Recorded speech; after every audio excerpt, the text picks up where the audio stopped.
Hey everybody, David here, and today I wanted to talk about a topic that I heard on Kevin Smith's podcast, Fatman Beyond, which is a great podcast. If you love movies, you might want to listen to him and Mark Bernardin talk every once in a while about movies, movie news, and they ask people questions. Although right now they don't have too many people to get questions in live because they don't have a studio because of the whole situation going on in the world right now.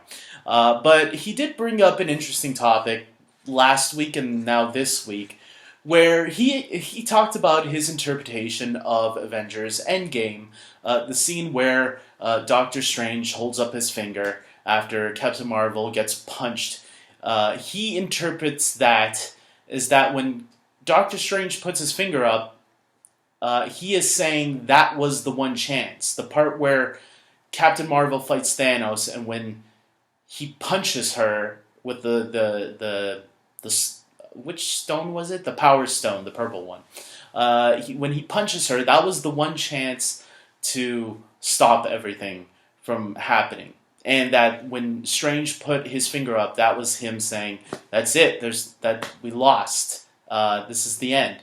And that when Tony goes and stops Thanos, that Tony just did that to change the outcome of whatever Strange saw. But I'm pretty sure myself and others interpreted that scene very differently. We said, the way I always interpreted it was that when Strange puts his finger up, he was saying F you. No, he was saying, this is the one chance, and you got to do it right now. And let me tell you the scenes that I felt helped made myself and maybe others view it that way. When we open up the movie, we go back to the beginning of of Infinity War. This all starts in Infinity War, where Tony and Pepper are discussing having a child together, right? So they're discussing because they're gonna get married soon. And this was actually really smart at the time, because this was one of the reasons why I didn't think they would kill off Tony Stark. Because I had thought from that point on that Captain America was the one that was going to die, and Iron Man was the one that was going to survive and live happily ever after with his wife, and they're going to have kids together one day. That was one of the smart things I thought Infinity War did really, really, really well, is getting you to think that way. And I was one of the people, because I know other people thought Tony was still going to die and Captain America was probably going to be the one to survive. I was thinking the opposite. I thought Captain America was the one that was going to die and Tony was going to live in happily ever after. And as you go through the movie, when Tony meets Doctor Strange and they go up into space and Tony and Peter have to save Doctor Strange, there's an interesting scene that happens in the spaceship after they defeat Ebony Maw. Doctor Strange tells Tony, look, if it comes between you and the kid and saving the stone, I will not hesitate to protect this stone. He makes it loud and clear that that is going to be what he is going to do.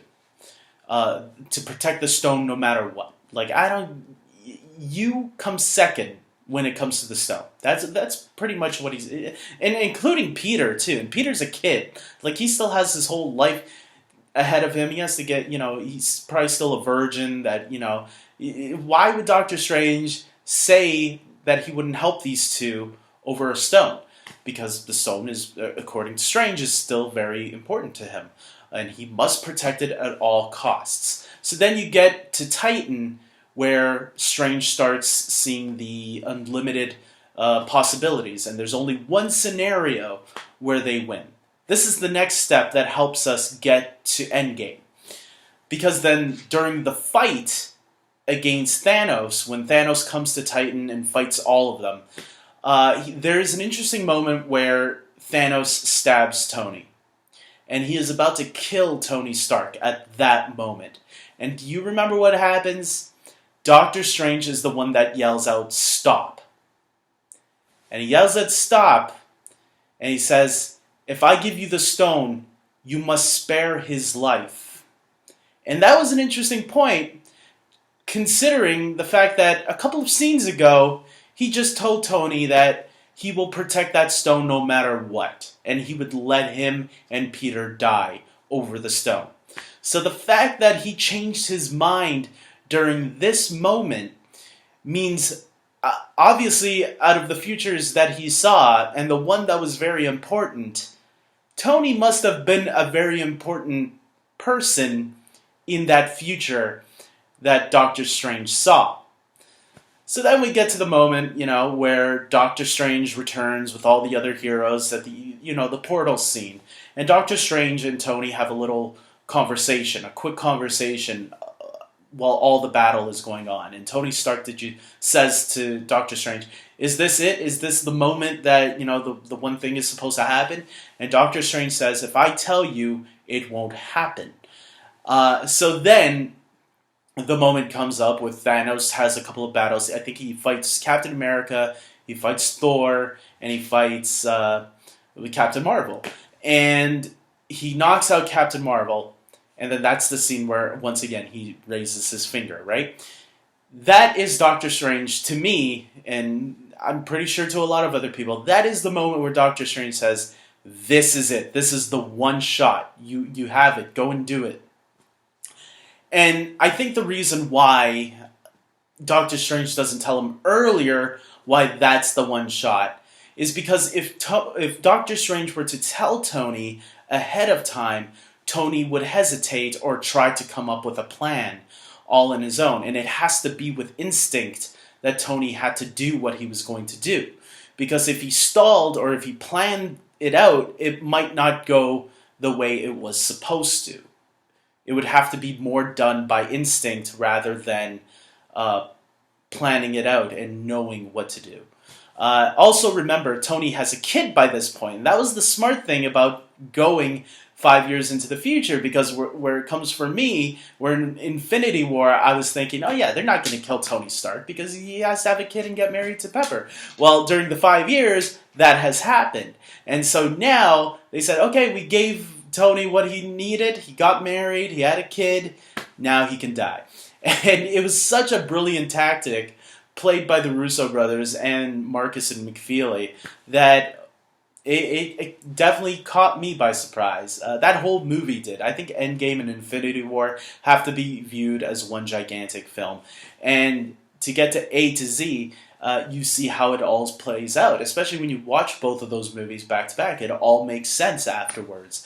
Of course, there's a little bit of the plot holes with the time travel logic. We can all rip those to shreds anytime we want, but the movie is so good, why would you want to? And that's why I think it plays out really well that way, that Tony has to go by instinct rather than by already knowing what he's supposed to do, because we should never know too much about our own future. That has always been a time-traveling rule, right? We can know the past and what we did in the past, but we shouldn't know too much about our own futures. So with that being said, guys, I want you to comment below and tell me your thoughts. Do you agree with what I just said? Or do you look at it in a different way that maybe not even me or Kevin Smith has seen it? Maybe, I don't know, maybe you think, no, Tony knew the whole time what he was supposed to do. He was just playing coy about it. I don't know. Tell me below. And with that being said, I hope you guys like this video. Please subscribe to my channel. And until next time, take care.